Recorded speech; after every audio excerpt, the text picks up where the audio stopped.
My name is Moriah Litt, and I'm from Philadelphia, Northeast Philadelphia to be specific. I grew up in a two-parent home.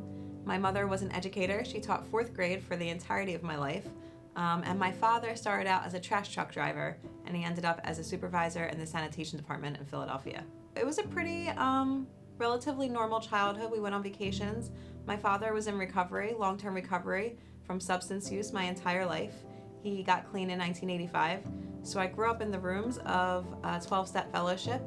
And so my father was a recovering person and my mother was an educator.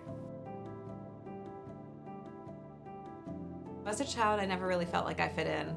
The other girls were always prettier and their hair was straighter and their nose was smaller and they always had friends and I was always on the outskirts, or at least it felt like I never belonged. And when I was 16 years old, I found substance use and I fell in love with it. And all of a sudden I had friends and I was popular and I had people to hang out with, and my substance use progressed. And by the time I was 16 or 17, I found myself in after-school rehabs and in meetings and trying to manage an addiction that was unmanageable. When I overdosed when I was 23, I realized that I had no control over my substance use anymore. And I realized that I couldn't stop on my own.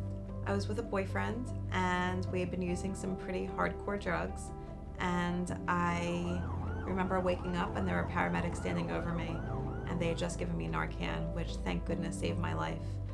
They took me to the hospital and I promised myself I was going to stop, and I gave myself 2 weeks, and at the end of the 2 weeks nothing had changed, and I realized that I no longer had control of my substance use anymore.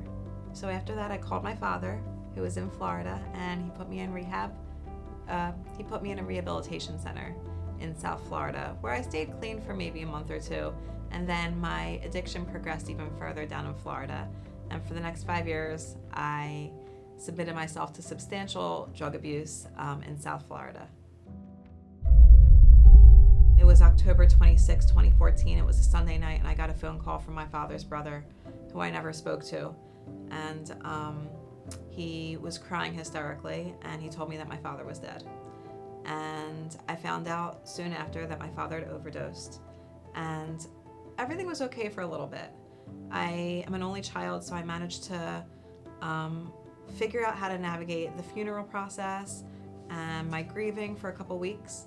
And then after about a month or two, everyone went back to their own lives, and I was left with this vacuum.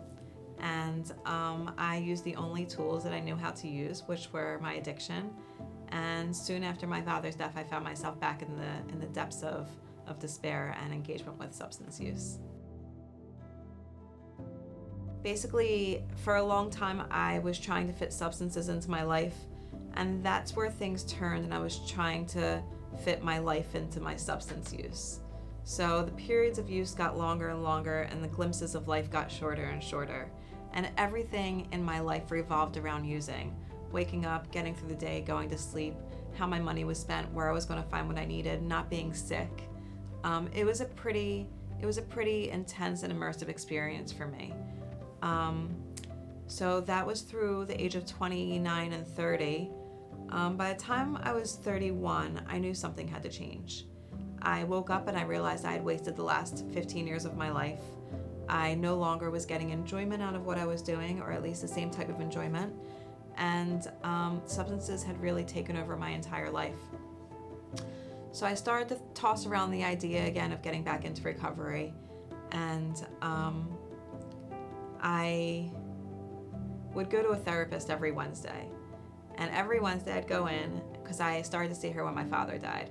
And I'd start crying and she'd say, "What's wrong?" And I'd say, "Drugs." And she'd say, "Are you ready to get clean?" And I'd say, "No." And I did that every Wednesday for about 2 or 3 months.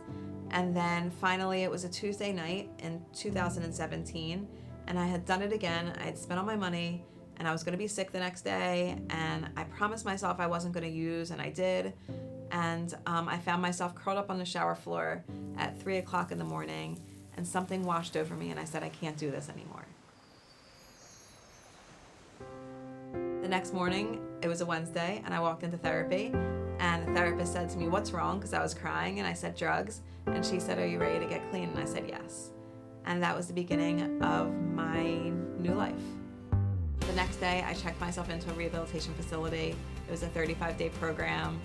I remember going into that rehabilitation facility, and the other clients were playing volleyball, and they were laughing and smiling. And I remember feeling so envious and bitter and thinking to myself, how can they be laughing and smiling? This is an awful place to be. And I feel awful, and everything in my life is awful. I don't understand how they could be laughing. And 1 week went by, and I still felt awful. And 2 weeks went by, and I started to feel 10% better. And then by week 3, I was outside and I was playing volleyball. And I was laughing and smiling with the other clients. And that was the beginning of my story. I got out of treatment, and I hit the ground running with recovery. That feeling of belonging that I was looking for as a child, and that feeling of connection and community was right in front of me. And I haven't left since. So I've developed a service called Collegiate Recovery Solutions that helps people in their transition back into higher education.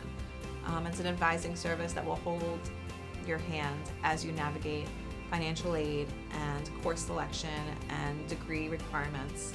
And so that's what my goal is now. I feel like I finally found my passion, and I feel like I finally found what I'm meant here to do.